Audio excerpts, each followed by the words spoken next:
бир адам башка чет тилин үйрөнүш үчүн кандайдыр бир деңгээлде мектепте же университетте убактысы жетишпей аткан болсо, ал кошумча сабакка барып үйрөнсө болот. Бирок ага убакыт керек да.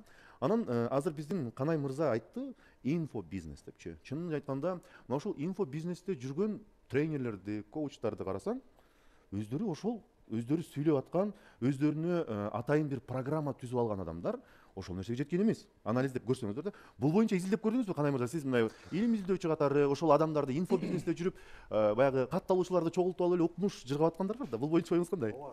Өз сиз айтып кеткен блогумда булардын механизми, эмне үчүн жаштар алданып калат, жана башка буну баарын ачыклаганга аракет кылгам да, бирок тилекке каршы бүгүнкү күндө коомубуздун илимге болгон кызыгуусу дагы ордуна келе элек, дагы эле жаштарыбыз ошол эле жомокторго ишенип жүрөт.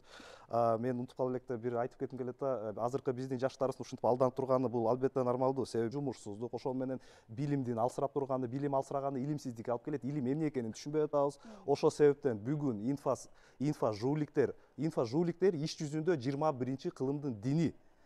Эгер илим деген дин деген жок нерсеге ишенүү, жаштар баарыбыз билиш керекпиз. Илимдин өзүнүн таануу усулдары бар. Илим тастыктайт, эмпирикалык, илимий теориялык изилдөө жана башка дегендей.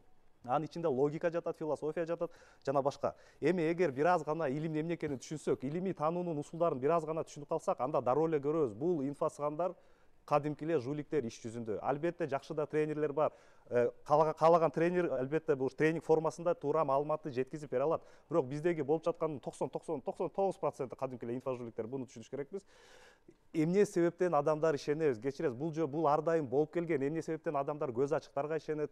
Баягы эле Буратинаны эстегиле, сен тиги алтынды тияка салып койсоң, глейген алтын бак өсүп чыгат деген. Бул деле ошо тиги чыгармачылык аркылуу көрсөтүп берип атат да, алдамчылар ар дайым ушинтип элдерди алдайт деп. Эми бүгүнкү күндө бизде мурунку күндө адам качан өзүнүн ушундай сыйкырга бара баштайт, качан өзүнүн маселесинде чечүүнүн баягы переменналарында маселени чечүүнүн жолу илим алкагында калбай калганда. Ошондо айла жок баарыбыз көз ачык ачуркап барабыз, жана башка. Жаштарга айтарым, эгер чоң күчтөргө ишенгиңер келип атса ошончолук эле. Анда кечиресиз, дин деген бар. Бүгүнкү күндө 21-кылымда илимден тышкары сыйкыр күчтөр жөнүндө сүйлөгөнгө бир гана диндин акысы бар. Башка нерселер эгер илимден сырткары силерге бир нерселерди айтып берип атса, демек түшүнгүлө, бул кадимки эле лохотрон. Эми адам бүгүнкү күндө кандай болуп калдык? Бүгүн деген айтып кеттим го, капитализм деген турат. Ар бир адамыбыздын каалаган нарыктуулугубуз керек болсо, урмат, сый, сүйүү, ден соолук, бунун баары бизге акча менен келип атат. Ошол себептен баарыбыз кандайдыр бир муктаждыкта турабыз, экономикалык муктаждыкта. Демек, баарыбыз ошол инфо бизнестин тиги торчосуна түшүп калгычудай акыбалдабыз. Мындайча айтканда, баарыбыз ошолордун клиентибиз. Эми ошолордон коргонобуз десек, анда илимий таануунун усулдарын билмейин жаштар эч коргоно албайт. Анан да кошулуп кетейин, азыр абдан жакшы сөздөр айтылды да, мыйзам түрүндө болуш керек деп, лицензия жана башка деп. Бул абдан туура. Иш жүзүндө биздин бийлик бул келет атат. Биздин бийлик кандайдыр бир мыйзам иштеп чыгат, ошол аркылуу биз бөгөт коебуз. Бирок ошого чейин эле мына 10 жылдын ичинде эле кандай эмне деген жаштарыбыз зыян чегип калды. Биринчи, силер инфо бизнеске барасыңар, жана сыйкырга ишенесиңер. Визуализация кылсам жыргайт экен дегенде ишенесиңер. Анын эртеси силер реалдуу аферисттерге барып жолугасыңар. Ар кандай кооператив, пирамидаларга чын эле $3000 берип туруп, очойгон өзүмө квартира сатып алса болот турбайбы дегенге ишенип каласыңар. Илим деген эмне? Илим бул объективдүү реалдуулук, бизди курчап турган реалдуулуктагы болуп аткан механизмдерди биздин ан сезимде чагылдырылышы. Ал кантип чагылдырылат?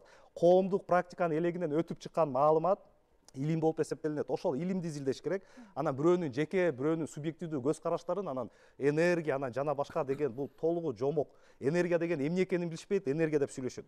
Азыр биз түшүнүш керекпиз, биз публицистика заманында жашап атабыз. Ал эмне демек? Ал демек, бияка бир өмүр бою физикага арнаган, квантовый физиканы изилдеп келаткан адамды отургузуп өмүрүн, анан биякта бир квантовый психологду отургузуп койгулачы, экөө талаша берет. Тиги квантовый психолог моюн бербейт. Өзү квант эмне экенин билбейт, физика эмне экенин билбейт, бирок талаша берет. Себеби бүгүнкү күндө илимдин өзөгү жок. Могу илим эмес деген бүгүнкү күндө мыйзам жок. Себеби биз бүгүнкү күндө өзүбүздүн жүрөгүбүз көкүрөк бош деп атпайсызбы? Иш жүзүндө көкүрөк бош эмес эч качан. Баарыбыздын көкүрөгүбүздө кандайдыр бир дүйнө таанымдар бар. Мына жаштар ойлойт, мен дүйнө таанымым бар, мен мындаймын, мен тиңдейм, мен өзүмдүн көз карашым бар деп ойлойт. Иш жүзүндө эч кандай өзүнүн көз карашы жок. Иш жүзүндө система ошол көз карашты тарбиялап чыгат. Голливуд аркылуу, ар кандай кинолор, ар кандай искусство аркылуу, ар кандай илимий тастыктоолордун жыйынтыктары, спекуляция аркылуу. Мисалы, эксперимент с двумя щелями аябай спекуляциялаштырып, башты айландырып айта берет. Мына квантовый физики доказали жана башка деп. Же болбосо жаштар өзүнүн жеке субъективдүү көз карашын илимий акыйкат менен чаташтырып алышат да, мен кылдым, меники болду, бул чын эле иштейт экен деп ушинтип жаңылышууларда жашап келатабыз. Себеби бүгүн заман ошондой, публицистика доору. Булардын идеологиясы түртүлүп келип аягы постмодернизмдин философиясына такалат. эми бунун баары макул, бул килейген дүйнө, килейген система, бирок биз буга коргонуу кылалы десек, бул бир гана илимий таануунун усулдарын баарыбыз изилдеш керекпиз. Антпесе алданып эле жүрө беребиз. Эң